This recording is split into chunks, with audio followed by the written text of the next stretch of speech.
Ndabaramukije mwebwe mwese muriko murakurikira ibiganiro vyacu kaze muri ano makuru mu Kirundi duhera kuri zimwe mu ngingo nkuru ziyagize. Abarundi baba mu makungu baridogera bamwe mu bajejwe gucungera umutekano ku kibuga c'indege Melchior Ndadaye babasaba kubanza kubafumbatisha kugira barengane bitagoranye. Biri mu byo bashikirije mu kiganiro cabahuje ku muhingamo kuri uyu wa kabiri.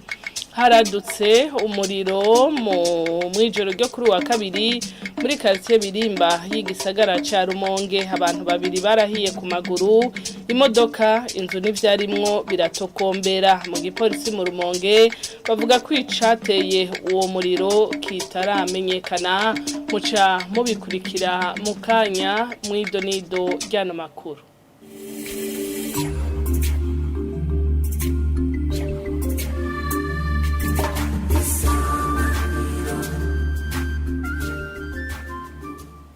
Ndasubiye kubaramutsa no makuru tuyahere mu gisata c'ubutunzi. Sentare hijejwe gucungera amatungo ya leta ngo yari kwiye guhabwa ububasha bwo guhana inzego z'igihugu zidatunganya neza amafaranga ziba zahawe. Bivugwa n'umukuru w'ishirahamwe Orikome gishinze kugwanya abagibiturire n'isesagurwa ry'amatungo ya leta. Gabriel Rufyiri abivuze inyuma yaho sentare itanze icegeranyo imbere y'inama nshingamateka ikamenyesha yuko hariho inzego zimwe z'igihugu zidatanga ivyegeranyo kubijanye n'ingene baba bakoresheje amafaranga. Mbona tuvuga ibintu byinshi cyane mugabo batabintu bijamo. Ibi rero haca haza uruhara rw'umwe n'uwundi. Inama nshingamateka, leta y'u Burundi, inama y'isentare idasanzwe ijeje gucungira amafaranga yakoresha n'izindi nzego, inspection generale de l'État, ubugenzuzi bukuru bwa leta. Izo nzego zose zigomba kugira ico no kwita plan de travail opérationnel y'ukungene amafaranga ya leta ashobora gutunga. Umuntu aramutse afashwe kugiza amakosa agahana, iyumvire nk'umuntu w'umuganga wamutwaye mu vy'ubutunzi cyangwa umuntu ari mu by'ubutunzi mutwara mu by'ubuganga, ubona wo mukagiriza ubwenge uzobukarisha ntibizopfa mushobotse kubera ari muri domaine atari yiwe. Jewe rero ibintu mbona biri kugira kuguno munsi sivyo bikwiye. Ubwa mbere ikintu gikwiye nuko bahakazi abagashobora. Ubwa kabiri nuko umuntu akoze amakosa umukana. Ubwa gatatu kurude konti kirubwo bubasha bwo guhana abantu bose bariko baratunganya amafaranga nabi ya leta. Nibabigire uno munsi bije mu ngiro. Raba mu mashira 38 ya leta nta mashira amashika kuri atanga ico bita dividend muri leta yose asaza yari mu bitaro.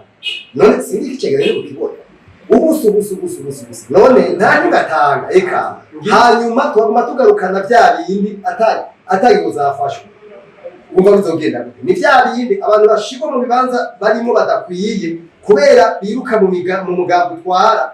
Jewe mbona yuko turiko turatumwanya cyane nibafatwa ingingo hari ingingo zije mu ngiro ntabindi bikene. Murabona twara igihugu cyari hari intumbero cyuko yuko tugomba gushira mu ngiro yabona kazoza. Ijya ningi ya mbere nije mu ngiro. Inkungi ya mbere ivuga ico bita engagement de l'État. Iyo engagement de l'État ishaka rya leta mu bijanye no guteza imbere igihugu hari ico bita efficacité institutionnelle. Inzego zikora rose amajana oya nibikorwa bitagiye imbere agomba kuvuga amajana ntamwe tuzoshinga. Nk'iyo ya kabiri ni gouvernance, transparence et de contre la corruption. No kuvuga intwari bereye gukorera ku mugaragaro no kwanya biturire. Rero inzego z'igihugu, ubutungane, inama nshingamateka, urwego nshingwantwaro ariyo guverinoma zose nizerekane kimwe ku kindi ingeri zo bariko barakora. Bamwe mu Barundi baba mu makungu bidoga ko basabwa rimwe gufumbatisha abajejwe umutekano ku kibuga c'indege Melchior Ndadaye kugira ngo bashobore kurengana neza. Nivyo bashikirije ku muhingamo kuri uyu wa kabiri mu nama yabahuje. Umuhanuzi ajejwe ubuhinga mu bushikiranganji bw'imigenderanire akaba yamenyesheje ko ivyo bibazo bagiye kuvyiga bitoregwe inyishu kugira ngo abo barundi boroherwe. N'inkuru tubaza Jean-Marie Vianney Ngendakumana. Muri iyo nama yahuje abarundi baba mu makungu Jean-Marie Julius Ngiyumva aba mu gihugu ca Suisse yamenyesheje ko amasezerano bagiranira na leta canke andi mashirahamwe kuba taborohereza mu kuyashira mu ngiro bivanye nuko baba bafise umwanya muto wo kumara mu Burundi. Bijanye n'amakontra atandukanye ishobora kuba ikibazo ugomba gukoreramwo ashobora kuba mu partenaire local mushaka gukorana eka n'ibindi bijanye n'amakontra ugasanga rero twebwe rimwe na rimwe tubiha agaciro tugatwarwa n'ibishorisho cyane kuba twafise umwanya muto uza ngaha ufatije gutegura nzoca ngaruka ngira imigambi ugasanga ntuza kandi ko kuraba vyose ko bimeze neza. Nasaba rero ko abaturage muri diaspora n'abo mu ministeri atandukanye boza baradufasha bakatworienta tubaciye ko tukababwira tuti bagomba gukora umugambi mu Burundi none mu manuriki no kwiwariki amategeko arahinduka. Uno munyagihugu nawe aba muri leta ya Texas mu gihugu ca leta zunze ubumwe za Amerika yidogera abajejwe gucungera umutekano ku kibuga c'indege citiriwe Melchior Ndadaye ko bakunze kubasaba kubafumbatisha mu gihe batabikoze bagaca batangura kubamaramaza. Hano atanga karorero ku mupolisi yashatse kumubuza gufata urugendo amwagiriza ko afise indagara mu ishakoshi yiwe.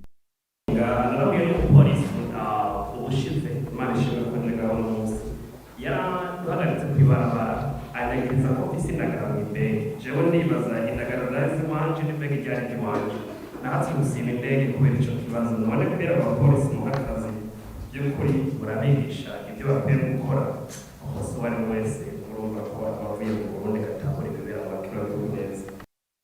Kuri ivyo Samuel Ndayiragije arongoye ishirahamwe rihurikiyemwo abarundi baba mu makungu avuga ko bagiye kuzorondera abashingwa manza bazoza barabafasha mu gukurikiranira hafi ivyo bibazo. Ikiganiro nk'iki tuba tugikeneye kandi tuzogira ibiganiro nk'ibi kenshi cyane kugira ngo tumenye aho dushira ingufu. Nkobo nabonye yuko turakeneye umuavoka wa diaspora, turakeneye abavoka nka 3 canke 2 kuko ibibazo ari byinshi.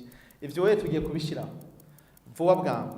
Ibicaje mu preoccupation yacu kugira ngo umurundi yavuye hanze y'igihugu akaza mu Burundi ntagire ikibazo twitwa ko tumuserukira.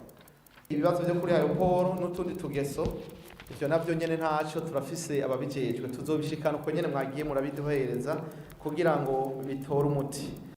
Nayo Kanene Jean Claude umuhanuzi ajejwe ubuhinga mu bushikiranganji bw'imigenderanire y'u Burundi n'andi makungu yamenyesheje ko muri ubwo bushikiranganji ko bagiye gukora uko bashoboye kose mu ntumbero yo korohereza abo barundi. Mu bushikiranganji bw'imigenderanire n'andi makungu no gufashanya mu iterambere murazi neza ko tujejwe korohereza diaspora ndundi. Mwaravyiboneye imisi umaze ngaha ubushikiranganji bujejwe imigenderanire n'andi makungu gufashanya mu iterambere bwababaye hafi ibi mwashikirije vyiza na mahoro ariko ibindi bitagenda biraturaba twese nk'igihugu ariko na cane cane ubushikiranganji bwacu buzofata iya mbere kugira ibitari bike bitoregwa inyishu. Uwo muhanuzi ajejwe ubuhinga mu bushikiranganji bw'imigenderanire y'u Burundi n'andi makungu akaba yasavye abo barundi gufasha mu guhimiriza abandi barundi baba hanze y'igihugu kugira bijukire kuza kurangurira mu Burundi imigambi y'iterambere. Arakoze Jean-Marie Vianney Ngendakumana makuru twabateguriye arabandanya abantu babiri barahiye ku maguru imodokari irasha inzu n'ivyarimwo vyose biratokombera bikaba vyabaye mu gihe c'isaha 2 z'ijoro ryo kuri uyu wa kabiri muri quartier Birimba mu gisagara ca Rumonge mu gipolisi bamenyesha ko gushika ubu icatumye uwo muriro waduka kitaramenyekana n'inkuru tubaza Jean Pierre Misago. uwo muriro wadutse muri iyo modokari yo mu bwoko bwa voiture Arione icinjijwe mu rupangu haruhande yaho bariko barakinjikira nk'uko ndi ku bagabo Imani Serugo yatabajwe bivuga bikemezwa na bamwe mu babanyi batabaye. Iyo modokari yahereje umuriro inzu, umuriro uhera muri salon, abari mu nzu bacishwa mu bitoboro vyaciwe mu mpome n'abari baje gutabara.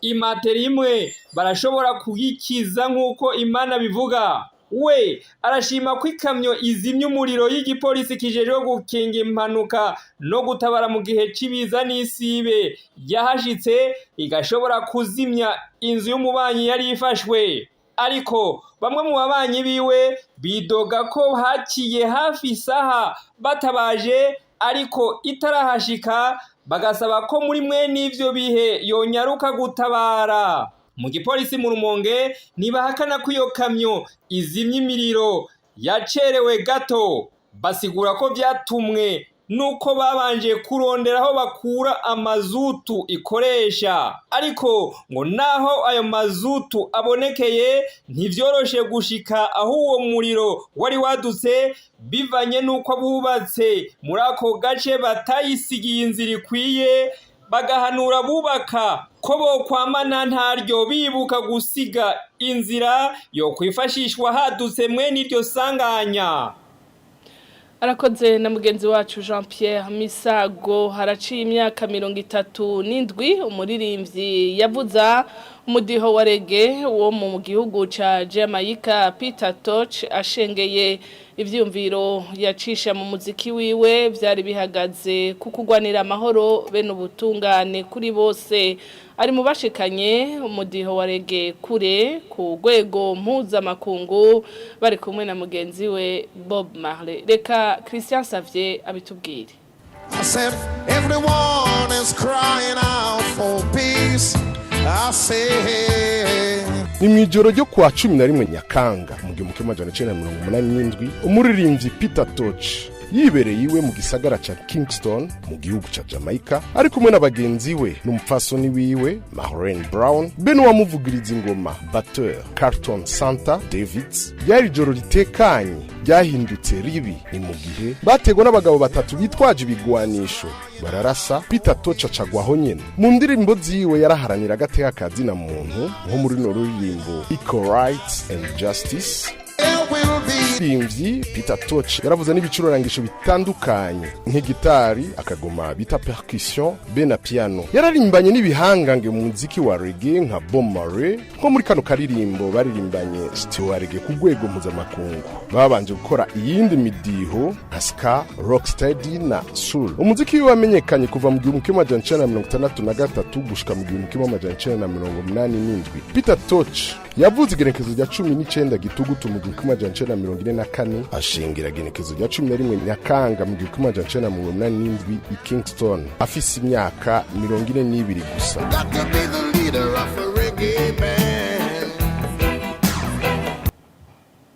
Ni kuri iyo nkuru yo kwibuka umuririmbyi Peter Tosh duciye dusozerera ko amakuru twari twabateguriye kuri uno munsi. Ndabashimiye mwebwe mwese mwadukurikiye, mugira ibihe vyiza.